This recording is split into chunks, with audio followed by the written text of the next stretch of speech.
The scream echoed through the long stone hallway of the Trans-Allegheny Lunatic Asylum, bouncing off the walls like it was alive. The lights flickered once, twice, then went out. In the dark, something moved fast. Too fast. Emily froze, her flashlight shaking in her hand as a cold breath brushed her ear. A voice whispered her name, slow and broken, like it had been waiting for her for 100 years. She tried to run, but the heavy door behind her slammed shut on its own. And then she saw it. But that was not how the story began. Earlier that day, the sky above Weston, West Virginia, was gray and calm.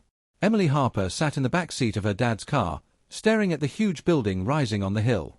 The Trans-Allegheny Lunatic Asylum looked like a castle made of stone, with tall windows and long wings that stretched far to each side. It felt old. Too old. Like it was watching her. "Are you sure this place is safe?" Emily asked. Her dad, Mark Harper, smiled. "It's just history, Em. People come here on tours all the time." Emily wasn't so sure. She was 9 years old and loved scary stories, but standing in front of this place made her stomach twist.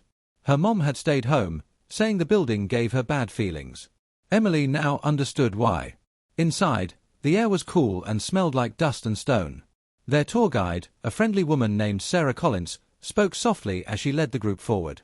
"This asylum opened in the 1800s, Sarah said. It was meant to help people who were sick in the mind. But over time, it became very crowded. Many people suffered here." Emily listened closely. She imagined the halls full of people long ago, walking slowly, whispering, crying, or staring at nothing. The floors creaked under her feet, even though the building was quiet. As they walked, Emily noticed doors with small windows, metal beds, and long empty rooms. Some places felt calm. Others felt heavy, like the air was sad. During a short break, Emily wandered a little too far from her dad. She followed a narrow hallway that seemed darker than the rest. Her footsteps sounded loud, even though she tried to be quiet. "Hello," she whispered. No answer. Then she heard it. A soft humming sound. It was low and slow, like a lullaby. Emily felt drawn to it, even though her heart beat faster. She turned a corner and saw an old patient room. Inside, a rocking chair moved back and forth on its own. Emily stepped back. "Dad," she called. The humming stopped. Suddenly, Sarah's voice echoed down the hall. "Emily, please stay with the group." Emily ran back, her face pale. She didn't say anything about the chair. The tour continued, moving deeper into the asylum. Sarah told them about how some patients stayed here for years, even their whole lives. She spoke with care, reminding everyone that these were real people, not monsters. But as night began to fall, the mood changed. The tour ended, but Mark had signed up for a special evening walk, meant to teach about the building's past. Only a few people stayed. Emily wanted to leave, but her dad promised it would be quick. The lights were dim now. Shadows stretched across the walls. Emily held her dad's hand tightly. Then they reached the old medical wing. As Sarah spoke, a loud bang rang out from upstairs. Everyone jumped. "That shouldn't happen," Sarah said, trying to smile. Emily felt cold again. She looked up the stairway, where darkness waited. That was when the screaming started. The scream tore through the building again, louder this time. It sounded close, like it came from just above their heads. Emily grabbed her dad's arm so tight her fingers hurt. "That's not part of the tour," someone said in a shaking voice. Sarah tried to stay calm. "Everyone, please stay together," she said. "This building makes noises. It's old." But Emily knew this was not just noise.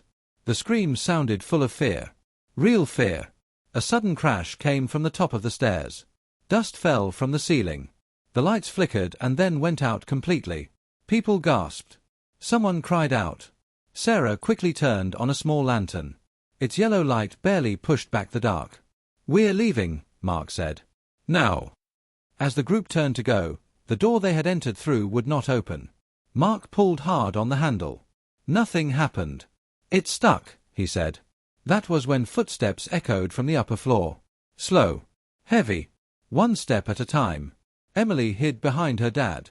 "Dad, someone is coming." Sarah raised the lantern toward the stairs. "Hello," she called. "Is anyone there?" No answer. The footsteps stopped. For a long moment, nothing happened.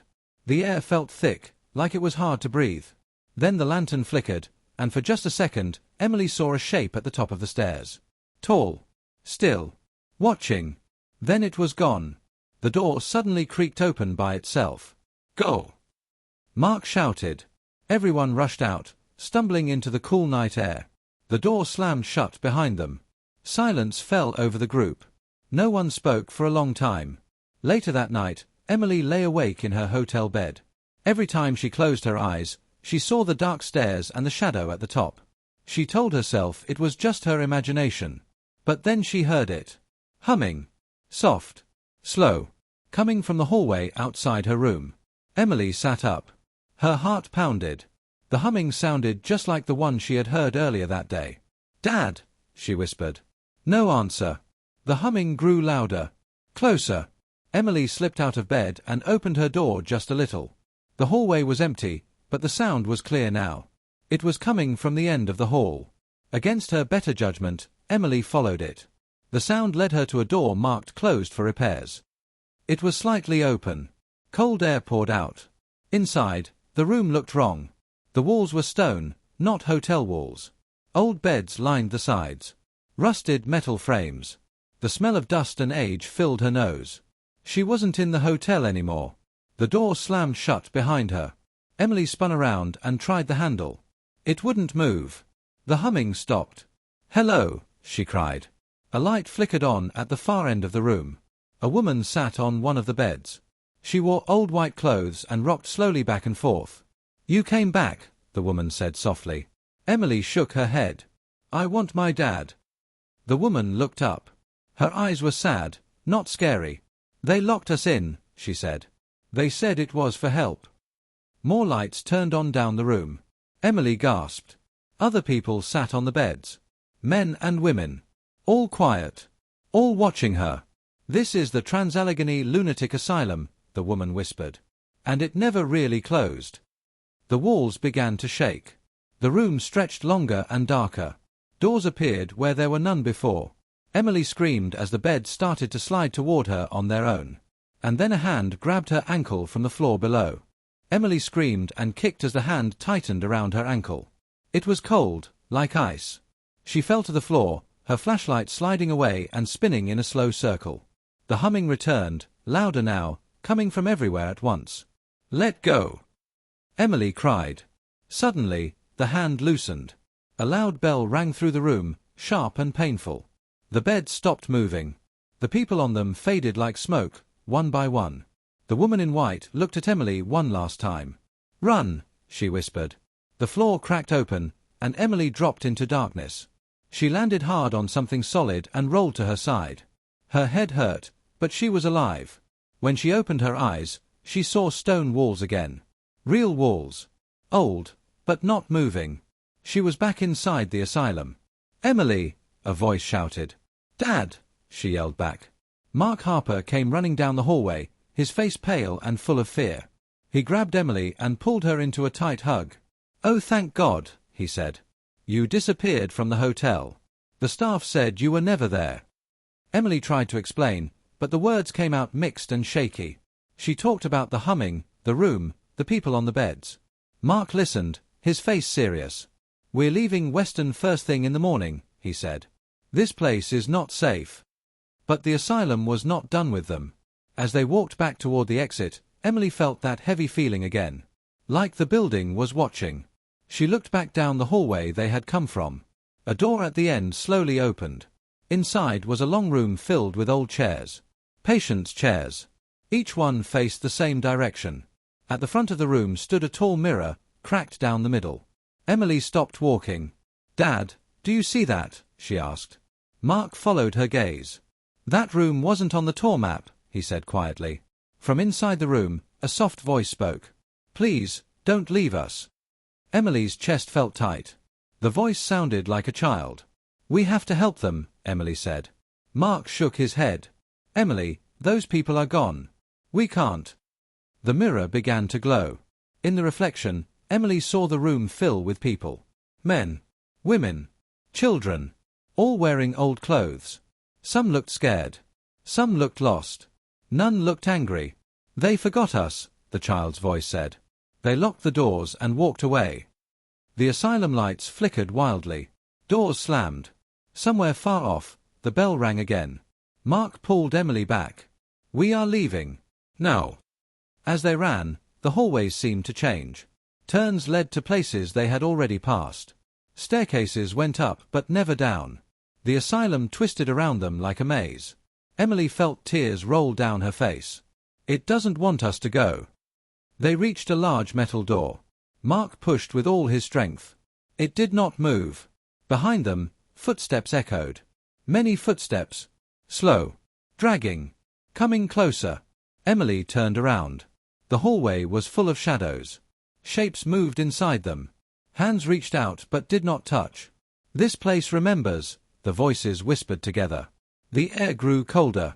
Frost formed on the walls. The mirror's glow spilled down the hallway, growing brighter and brighter. Emily felt something pull at her mind. Memories that were not hers. Sadness. Fear. Loneliness. She dropped to her knees. "Make it stop," she cried. Mark held her close. "We won't forget you," he shouted into the darkness. "We'll tell your story." For a moment, everything froze. Then the door behind them creaked open. Light poured in. But just as they stepped forward, the floor beneath Mark's feet gave way, and he fell into the darkness below, still holding Emily's hand. Emily screamed as she fell with her dad into the dark. The air rushed past her ears. Her fingers hurt as she held on to his hand with all her strength. "Don't let go!" Mark shouted. They landed hard on a stone floor. Emily cried out, but Mark rolled over her, shielding her body. For a moment, everything was quiet except for their heavy breathing. "Dad!" Emily whispered. "I'm here," he said quickly. "Are you okay?" Emily nodded, even though her knees hurt. She looked around. They were in a wide underground room. The walls were thick stone. Old chains hung from hooks. Broken wheelchairs sat in corners. The air smelled cold and sad. "We're under the asylum," Mark said softly. A low sound filled the room. Not a scream. Not humming. It was crying. Slow and tired, like someone who had cried for a very long time. Lights began to glow along the walls, one by one. Figures appeared. Dozens of them. Patients from long ago. Men, women, even children. They stood quietly, their faces full of pain. Emily's heart pounded, but she stepped forward. "We didn't know," she said. Her voice shook, but she kept talking. "People forgot you. But we won't." The crying grew louder. Mark stood beside her. "This place hurt people," he said. "That was wrong. You deserved care. You deserved love." The shadows around the figures began to change. Their faces softened. The cold in the room lifted just a little.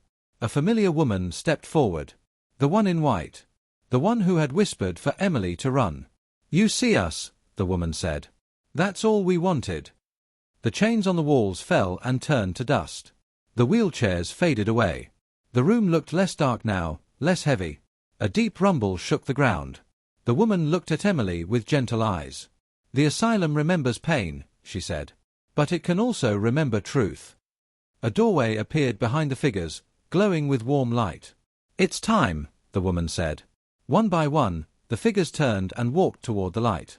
As they passed Emily, she felt warmth instead of fear. The crying stopped. Soon, only Emily, Mark, and the woman remained. "Will it stop now?" Emily asked. The woman smiled sadly. "It will sleep." She stepped into the light, and the doorway closed. The room shook again, harder this time. "Dad!" Emily cried as the floor cracked. Mark grabbed her and ran. A staircase rose from the ground ahead of them. They climbed as the walls trembled and dust fell from the ceiling. At the top, a door burst open. They stumbled out into the night air. Sirens wailed in the distance. Lights flashed red and blue as emergency workers ran toward the asylum. Parts of the building had collapsed, but the main structure stood still and silent. Emily and Mark sat on the grass, holding each other. "It's over," Mark said quietly. Emily looked back at the asylum. For the first time, it did not feel angry. It felt tired. The next morning, news spread across the town. Small earthquakes. Strange power failures. No one was hurt. Officials said the building would be closed for good. Weeks later, Emily returned home. Life slowly felt normal again. But some nights, when her room was very quiet, Emily thought she heard something far away. Not screaming. Not crying. Just a soft, peaceful silence, like a long story finally being heard. And deep inside the old stone walls of the Trans-Allegheny Lunatic Asylum, something shifted, as if it had opened one last eye, and then went back to sleep.